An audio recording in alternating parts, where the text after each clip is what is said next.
AE Nookaraju కుటుంబం ఆత్మహత్య కేసులో ప్రధాన నిందితుడు సాదిక్ ఖాన్ కు కోర్టు 14 రోజుల జ్యుడిషియల్ రిమాండ్ విధించింది.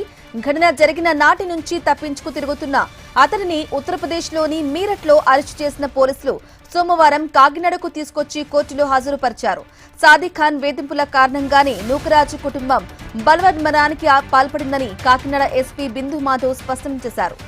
ఇక 2 ఆత్మహత్య లేఖలు ఈ కేసులో కీలక ఆధారాలుగా నిలిచాయని ఎస్పీ తెలిపారు. నూకరాజు రాసిన లేఖతో పాటు ఆయన కుమార్తె సౌజన్య స్కూటీలో లభించిన మరో లేఖలోనూ సాదిక్ ఖాన్ పేరు స్పష్టంగా ఉందని చెప్పారు. అతని వేధింపులు భరించలేకే ఈ తీవ్ర నిర్ణయం తీసుకున్నట్లు వారు పేర్కొన్నారని, ఈ ఆధారాలతోనే దర్యాప్తును ముమ్మరం చేశామని వివరించారు. ఇక సోషల్ మీడియాలో ప్రచారంలో ఉన్న ఇతర లేఖల గురించి తాము ఇప్పుడేమీ చెప్పలేమని, పక్కా ఆధారాలతోనే ఛార్జిషీట్ దాఖలు చేస్తామని స్పష్టం చేశారు. ఈ సూసైడ్ నోట్లో కూడా సౌజన్య గారు రాసి సర్పవరంలో ఏ కేసు అయితే రిజిస్టర్ అయిందో దానికి లింక్డ్ సూసైడ్ నోట్లో కూడా ఈ సాదిక్ ఖాన్ అనే అతనే కారణమని రాసుండటంతో అతన్ని ముద్దాయిగా చేర్చి అతని కోసం వెతకటం మొదలుపెట్టిన తర్వాత it was a very gruelling chase across 5 states Sadiq ఖాన్ని వెంటపడి. It is an example of meticulous police work. చాలామంది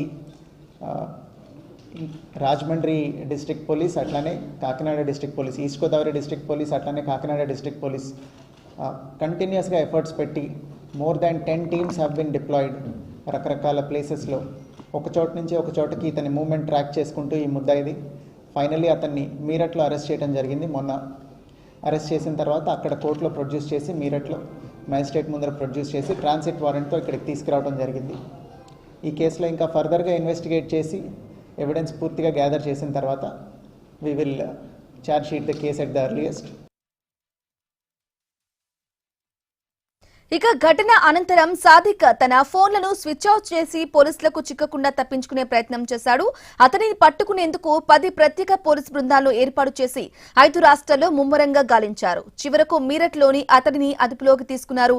అరెస్టు అనంతరం సర్పవరం పోలీస్ స్టేషన్లో ఏఎస్పీ 5 సీఎల్తో కూడిన బృందం సాదిక్ ను విచారించింది. వైద్య పరీక్షల అనంతరం కోర్టులో ప్రవేశపెట్టగా న్యాయమూర్తి 14 రోజుల రిమాండ్ విధించడంతో అతడిని కాకినాడ సబ్ జైలుకు తరలించారు. ఇక మరిన్ని వివరాలు రాబట్టేందుకు మంగళవారం కస్టడీ పిటిషన్ దాఖలు చేస్తామని, కస్టడీ విచారణలో మరిన్ని కీలక అంశాలు వెలుగులోకి వచ్చే అవకాశం ఉందని ఎస్పీ తెలిపారు. సాదిక్ నిర్వహిస్తున్న షూటింగ్ అకాడమీ పైన పూర్తి స్థాయిలో విచారణ జరుపుతామని అన్నారు.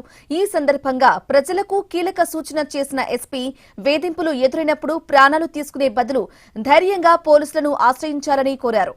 ఫిర్యాదుదారుల వివరాలు గోప్యంగా ఉంచి వారికి పూర్తి అండగా ఉంటామని భరోసా ఇచ్చారు.